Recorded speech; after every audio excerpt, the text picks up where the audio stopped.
Welcome to the Advance Your Art podcast, where we talk about the journey from artist to entrepreneur and everything in between. You've worked hard to hone your craft. Now take it to the next level with tips, techniques, strategies, and routines used by successful artists to grow their businesses and careers. Now, let's get started and have some fun with your host, Yuri Cataldo.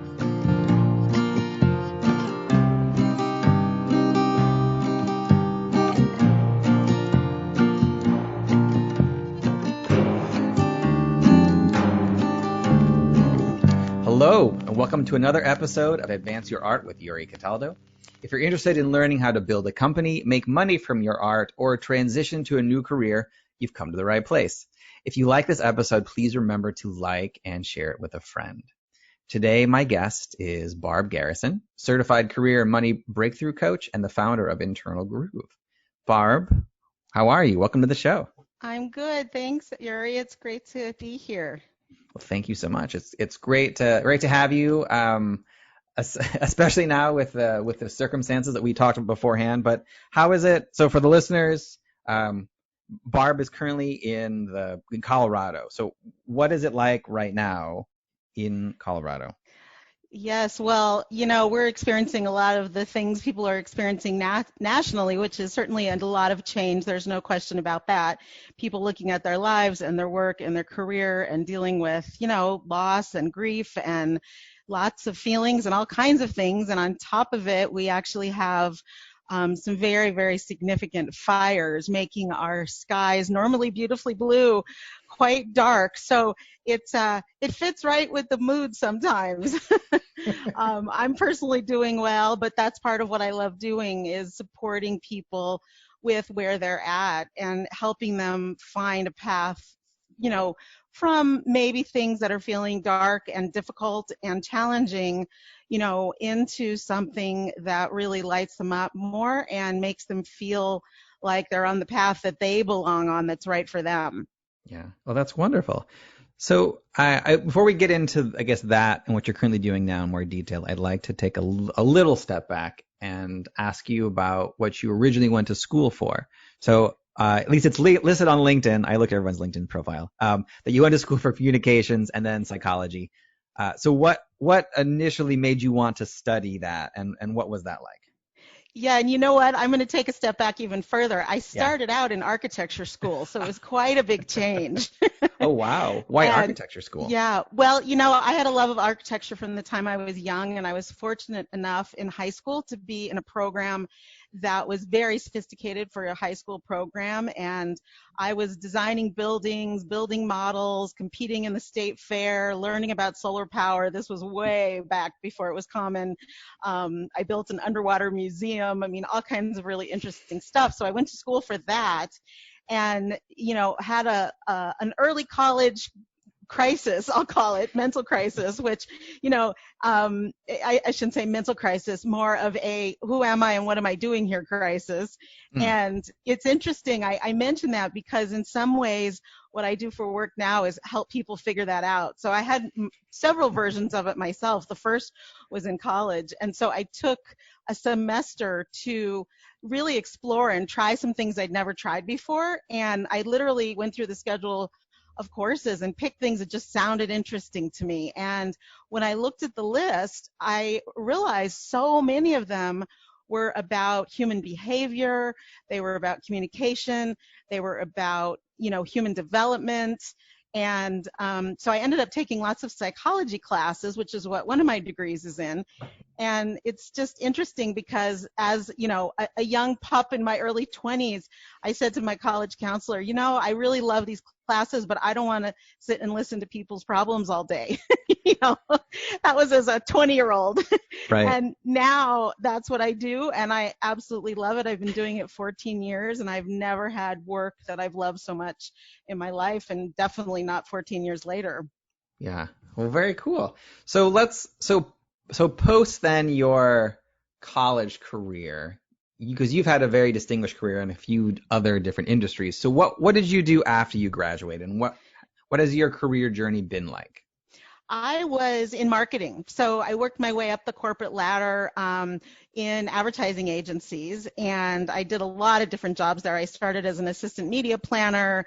I went up through the ranks through account management. I worked in lots of other departments, and ultimately worked for multiple advertising and PR agencies, and became the director of marketing for a very large company in Los Angeles, which was a very prestigious job, one that I'd worked my whole career to get to. I had lots of perks, a great salary, fancy title, lots of invitations for red carpet events, and all kinds of things that many people, would think is like the ultimate in your career. But I found that, honestly, after about 6 years of that, my soul was just sort of leaking out of me little by little. I was so burnt out. I was working 6 and 7 days a week. It was a very, very big and demanding job. And, I started really questioning, is this really what I wanted for my future?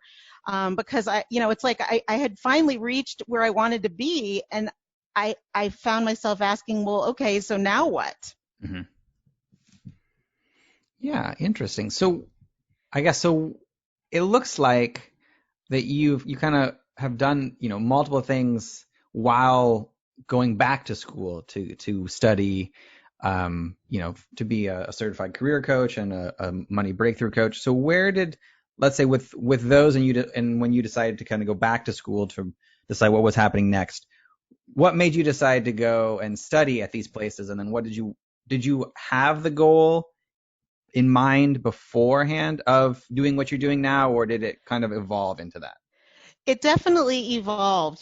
First, I quit my job without another job, which generally I don't recommend unless you've really planned for it and saved for it. Mm-hmm. Luckily, I have done that. I had done that at the time.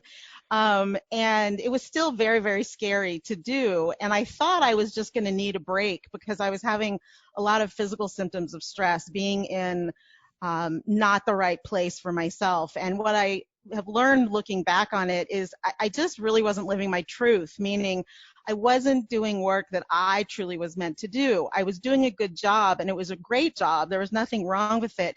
It just wasn't fitting for me anymore. So I took a couple of months off to just sort of get my health back, sit under a tree. I went from napping to sitting under a tree back to the couch for a couple of months. And I kept getting all of these calls from headhunters for very, lucrative, high-profile positions, somewhat similar to what I was doing or even more significant jobs. And my heart wasn't in it. I couldn't get excited about it. And so I started really taking myself on my own journey that, frankly, I made up with my own creativity to really look at, like, if I wasn't getting paid, what do I love to do? What do I love to talk about at cocktail parties?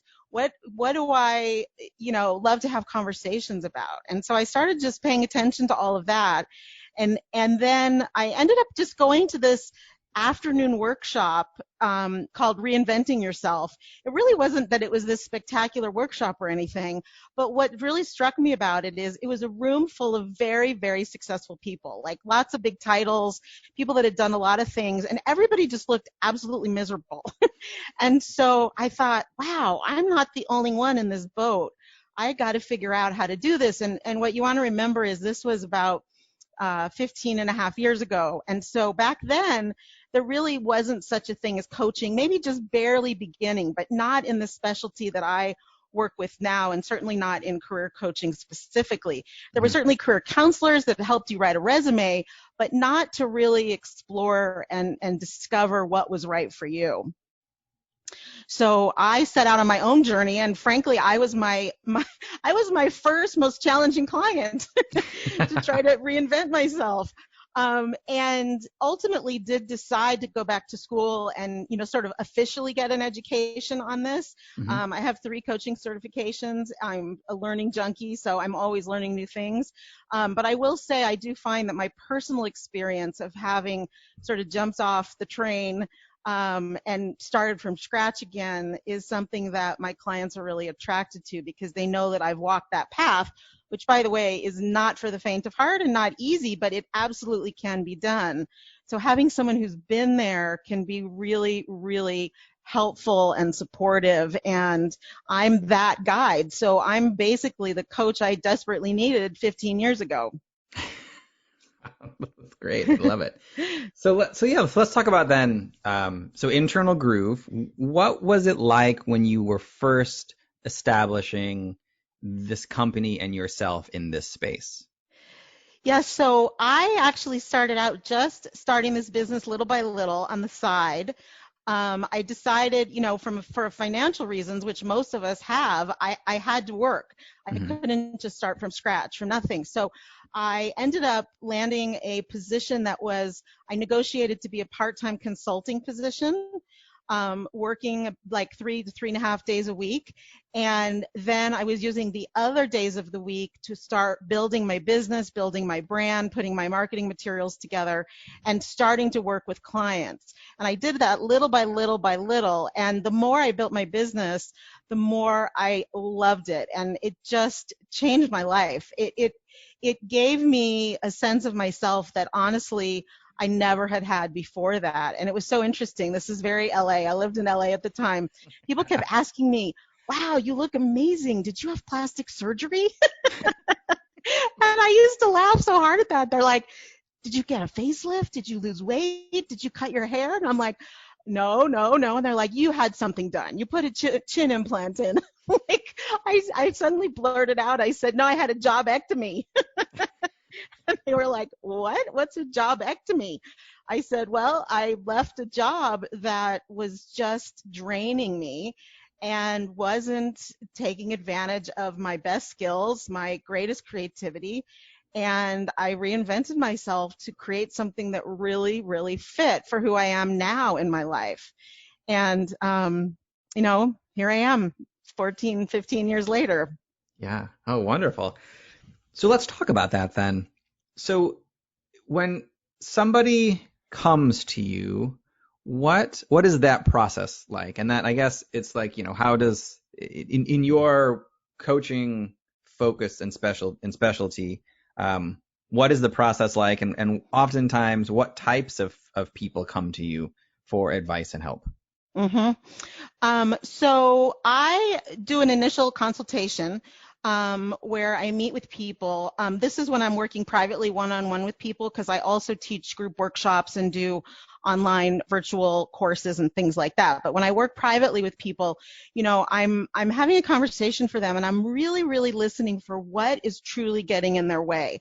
A lot of people think their problems are external to them, meaning it's their boss, they're in the wrong industry, they're not making enough money, they don't like their title, they don't like their coworkers. And I call these things the what, like what's wrong. Yeah. What I find is that most people are totally unaware of what I call the how, which is how you bring yourself to what you're doing. And more people, I find about 80% of their challenges are around their mental and emotional habits and patterns with work. So whether they're dealing with, excessive worry or perfectionism or not taking risks or having standards so high that nobody can live up to them, including themselves, procrastination, it goes on from there, conflict with coworkers. So what we usually do is we start with what I call the inner work. And we clear up some of that inner work. We look at those patterns and we work on transforming some of those. The one that I see the most often that stops people is frankly, not being kind to yourself, of not being your own best advocate, but actually attacking your own self with language, which really stops you from growing and stretching and taking a risk and trying new things. And we can get really, really stuck in that place. And so I work with them usually on that first. Once we clear some of that up, they start feeling much differently about exploring what's next for them. Mm-hmm. Interesting. So how do you, I guess, because of what's happening now in 2020, there's a lot of people in industries that are, well, the industry is wiped out or it's on pause for a very long time. So what would you say to somebody who's listening to this, who's thinking about transitioning from another career? Maybe they have got an artistic background, but they are not quite sure how to do that, or think that just because they worked in the arts, they can only ever work in the arts because they're not, qualified to do something else. How do you approach clients like that? So I think the very first thing to do before you look outside to where